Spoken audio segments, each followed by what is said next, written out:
ஆண்டவராகிய இயேசு கிறிஸ்துவின் நாமத்தினாலே நன்றியும் வாழ்த்துதலையும் தெரிவித்துக் கொள்கிறேன். கர்த்தர் தாமே உங்களை ஆசீர்வதிப்பாராக. மற்றும் ஒரு நிகழ்ச்சியின் மூலம், குறிப்பாக இயேசுவை இரட்சகர் என்ற நிகழ்ச்சியின் மூலம் உங்களை சந்திப்பது மிக்க மகிழ்ச்சி. கர்த்தர் தாமே உங்களை ஆசீர்வதிப்பாராக. வேதாகமத்திலே இப்படி ஒரு வார்த்தை சொல்லப்படுகிறது. ஏசாயா 54 அதிகாரம் 10 வசனத்திலே நாம் பார்க்கிறோம், மலைகள் விலகினாலும் பர்வதங்கள் நிலை பெயர்ந்தாலும் என் கிருபை உன்னை விட்டு விலகாமலும் என் சமாதானத்தின் உடன்படிக்கை நிலை பெயராமலும் இருக்கும் என்று உன்மேல் மனது உருகுகிற கர்த்தர் சொல்லுகிறார் என்று அந்த வார்த்தை நமக்கு கூறுகிறது. தேவ ஜனமே, மலைகள் விலகி போகலாம், பர்வதங்கள் நிலை பெயரலாம். குறிப்பாக மலைகளைப் போல ஆதரவாய் இருக்கிறவர்கள், உதவி செய்கிறவர்கள், பர்வதங்களைப் போல ஆதரவாய் இருக்கிறவர்கள், அசையாமல் கூட நின்றவர்களை இன்னைக்கு பார்க்க முடியாத சூழ்நிலையில் இருக்கா? மலைகளைப் போல பெற்றோர்கள் இருந்தாங்க இல்லையா? பெற்றோர்கள் இருந்தாங்க, உங்களை உதவி செய்கிற நபர்கள் இருந்திருக்கலாம். ஒருவேளை பெற்றோர்கள் வயதான சூழ்நிலையிலே இந்த உலகத்தை விட்டு மாற்றப்பட்டு இருக்கலாம். இதனால் நீங்கள் கவலைப்பட்டு வேதனையோடு கண்ணீரோடு இருக்கிறீங்களா? கவலைப்படாதிருங்க, கவலைப்படாதிருங்க. கர்த்தருடைய நாமத்திற்கு மகிமை உண்டாகட்டும். ஆண்டவர் வாக்கு பண்ணுறாரு, அவர்கள் விலகி போகலாம், பர்வதங்களைப் போல உங்களை சுற்றிலும் பாதுகாப்பாக இருக்கிறது போல ஒருவேளை இருந்த நபர்கள் வரையிலும் விலகி போய் பாதுகாப்பு இல்லையேன்னு சொல்லி ஒருவேளை யோசித்து கொண்டு தடுமாறி கொண்டு இருக்கிறீங்களா? பயப்படாதீங்க. கர்த்தருக்கு ஸ்தோத்திரம் உண்டாகட்டும். ஆண்டவர் சொல்கிறாரு, என் சமாதானத்தின் உடன்படிக்கை அது நிலை பெயராது. நம்மோடு ஆண்டவர் வைத்திருக்கிற அந்த உடன்படிக்கை, இரத்தத்தினால உடன்படிக்கை பண்ணியிருக்கிறார் இல்லையா? நம்மோடு உடன்படிக்கை பண்ணியிருக்கிறார். என்ன உடன்படிக்கை? இங்கு சமாதானத்தின் உடன்படிக்கை. ஆண்டவருக்கு ஸ்தோத்திரம். யோவான் 14 பார்க்கிறோம், உலகம் கொடுக்கிற சமாதானம் அல்ல நான் உங்களுக்கு கொடுக்கிறது, என்னுடைய சமாதானத்தையே உங்களுக்கு கொடுக்கிறேன் என்று சொல்லி இயேசு நமக்கு வாக்கு பண்ணி இருக்கிறார். இங்கு வேத வசனம் சொல்லுது, உன்னோடு உடன்படிக்கை பண்ணியிருக்கிறேன். சமாதானத்தின் உடன்படிக்கை. மனுஷர்கள் உடன்படிக்கை பண்ணிவிட்டு அது பிரிந்து போகிற ஒரு சூழ்நிலையாய் காணப்படுகிறது. வேத வசனம் சொல்லுகிறது, என்னாகும் 23 பார்க்கிறோம், பொய் சொல்ல தேவன் ஒரு மனிதன் அல்ல. பொய் சொல்ல தேவன் ஒரு மனிதனே அல்ல. அப்போ அங்கே தெளிவாக ஒரு காரியம் நமக்கு புரிகிறது. மனுஷன் பொய் சொல்லுவான், ஆனால் கர்த்தர் பொய் சொல்லவே மாட்டார். எந்த காரியத்திலையும் ஆண்டவர் பொய் சொல்லுகிற தேவன் அல்ல, பொய் சொல்லவே மாட்டார். கர்த்தருக்கு ஸ்தோத்திரம். அப்போ நம்மோடு ஆண்டவர் சமாதானத்தின் உடன்படிக்கை செய்திருக்கிறார். அந்த உடன்படிக்கை மாறாது. காரணம், நம் மேலே மனதுருக்கம் உள்ள தேவன், உங்கள் மேலே மனதுருக்கம் உள்ள தேவன். சகோதர சகோதரி, தம்பி தங்கச்சி, அருமை பெற்றோரே, உங்கள் மேலே மனதுருகுகிற கர்த்தர் சொல்லுகிறார், மாறாது. ஒருவேளை உதவி செய்கிற பிள்ளைகள் விலகி நிற்கிறாங்களா? ஐயோ, என் பிள்ளைகளை எவ்வளவு பார்த்தேன், இவ்வளவு தூரம் நான் அவர்களை கண்மணி போல பாதுகாத்தனே, இவ்வளவு தூரம் படிக்க வைத்து வளர்த்தி, இவ்வளவு தூரம் அவர்களுக்கு நான் எவ்வளவோ ஆதரவாக இருந்தனே, வயசான காலத்தில் என்னை பார்க்க வேண்டிய சூழ்நிலையில் என்னை தள்ளி வைக்கிறாங்களே, ஐயோ தனித்து நான் இருக்கிறேனே, என் வீட்டில் இருந்து தான் என் காலத்தை முடிக்கணும்னு நினச்சேன், இங்கே கொண்டு போட்டிருக்காங்களேன்னு சொல்லி ஒருவேளை வருத்தத்தோடு இந்த வார்த்தைகளை கேட்குறீங்களா? பயப்படாதீங்க, பயப்படாதீங்க. உண்மையாக நான் சொல்ல முடியும், ஆண்டவருக்கு ஸ்தோத்திரம், ஒரு மனுஷனும் நமக்கு ஆதரவாக இல்லாமல் இருந்தாலும் இயேசு நமக்கு ஆதரவாக இருக்கும்போது அநேகரை கர்த்தர் கொண்டு வந்து நமக்கு ஆதரவாய் கொண்டு வருவார். ஆண்டவர் ஸ்தோத்திரம். ஆனால் நம்ம பார்க்க வேண்டியது கர்த்தரை தான் பார்க்கணும். ஆபத்து காலத்தில் யாருமே இருக்க மாட்டாங்க. நெருக்கமான சூழ்நிலையில் யாரும் நமக்கு ஆறுதல் சொல்ல யாருமே இருக்க மாட்டாங்க. ஒருவேளை இப்படிப்பட்ட சூழ்நிலையில் கவலையோடு நீங்கள் இருக்கிறீங்களா? வேதனையோடு இருக்கிறீங்களா? ஐயோ ஸ்தோத்திரம், இப்படியெல்லாம் அவர்களுக்கு ஆதரவாக இருந்தேன், என்னை கைவிட்டுட்டாங்களேன்னு நினைக்கிறீங்களா?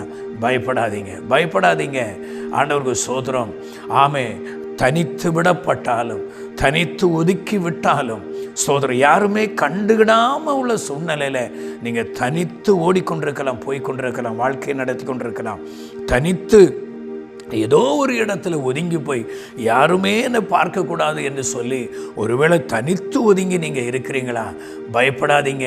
நீங்கள் எங்கே இருந்தாலும் உங்களுக்கு ஆதரவாக இருக்க இயேசு போதுமானவர்.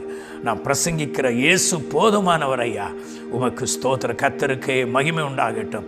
இந்த வார்த்தைகளை கேட்கிற உங்களோடு கூட ஆவியானவர் பேசி கொண்டிருக்கிறார். இயேசு போதும் உங்களுக்கு. அவர் உங்களுக்கு ஆதரவாக இருப்பார். ஆனால் இயேசு இல்லாத வாழ்க்கை ஒரு சூன்யமான வாழ்க்கை. ஸ்தோத்திரம். சொல்ல போயா சொன்ன இந்த உலகத்தில் மிகவும் வேதனையான காரியம் என்னன்னா ஸ்தோத்திரம், மற்ற எந்த காரியம் அல்ல, இயேசு இல்லாத ஒரு வாழ்க்கை தான் வேதனையான வாழ்க்கை. ஆனால் இயேசு மட்டும் இருந்தால் போதும் ஐயா. இயேசு நம்முடைய வாழ்க்கையில் இருந்தால் போதும். எல்லா நன்மைகளும் வரும், உங்களை தேடி வரும், ஆரோக்கியம் வரும், விடுதலை வரும், சுகம் வரும், ஸ்தோத்திர சமாதானம் வரும், நிம்மதி வரும். நீ தேடுகிற நிம்மதி இயேசு தருகிறார். நீங்கள் தேடுகிற நிம்மதி இயேசு தருகிறார். ஆண்டவர் ஸ்தோத்திரம்.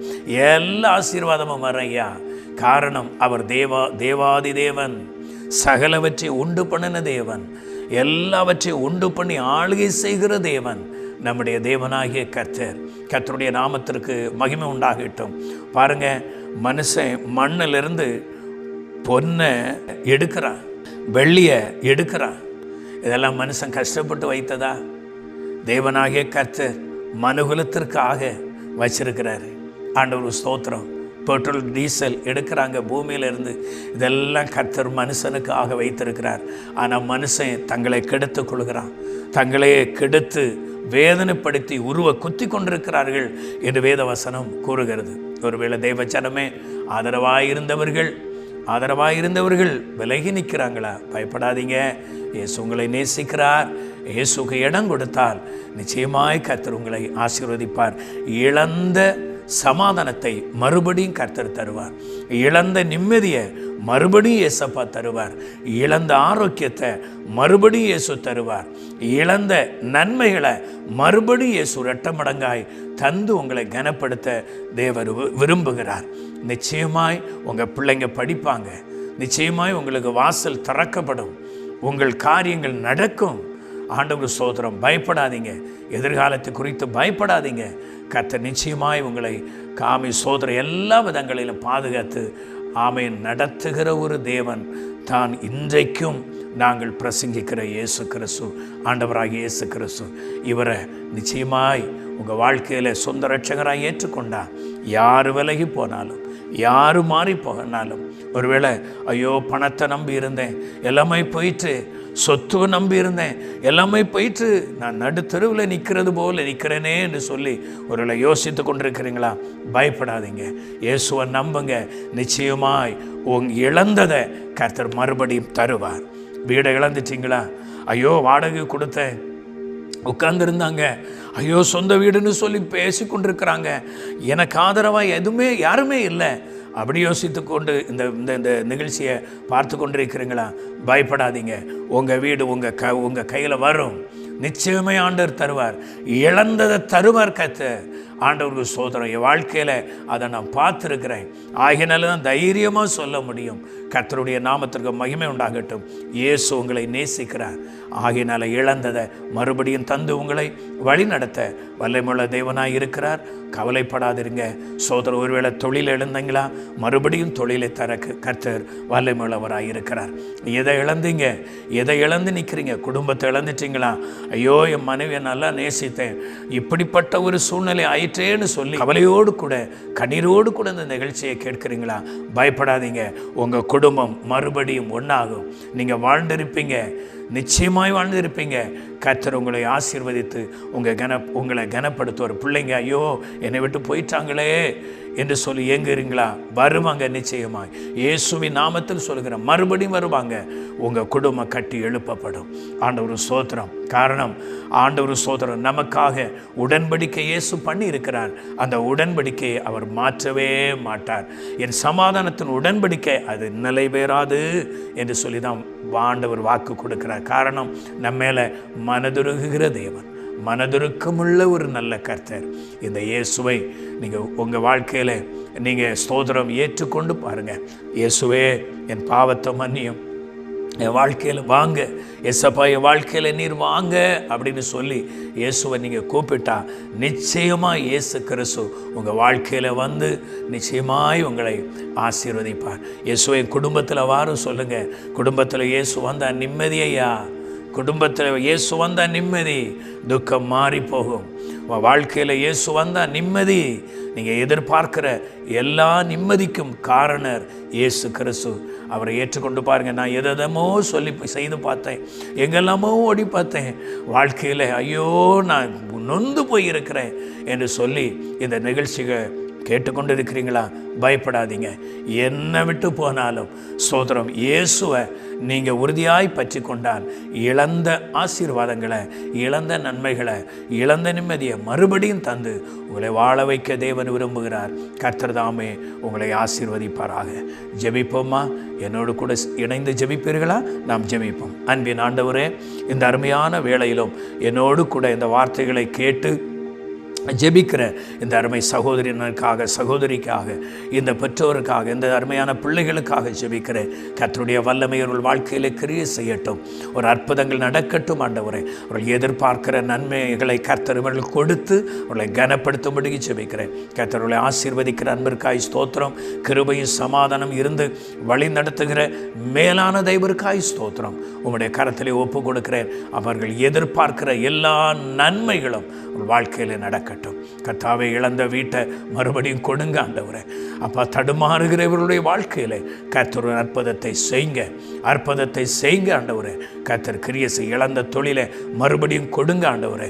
உமக்கு ஸ்தோத்திரம். இழந்து நிற்கிற குடும்பங்கள் மறுபடியும் ஒன்றாகட்டும், சமாதானம் அடையட்டும் ஆண்டவரே. நீர் கிருபை பாராட்டும். உடைய கரத்திலே ஒப்பு கொடுக்கிறேன். கர்த்தர் கிரியை செய்கிற அன்பிற்காய் ஸ்தோத்திரம். ஜெபத்தை கேட்டதற்காய் நன்றி செலுத்துகிறேன். மீட்பர அருமை இரட்சகருமாகிய இயேசு கிறிஸ்துவின் நாமத்தில் ஜெபிக்கிறேன், ஜீவனுள்ள நல்ல பிதாவே. ஆமென், ஆமென், ஆமென்.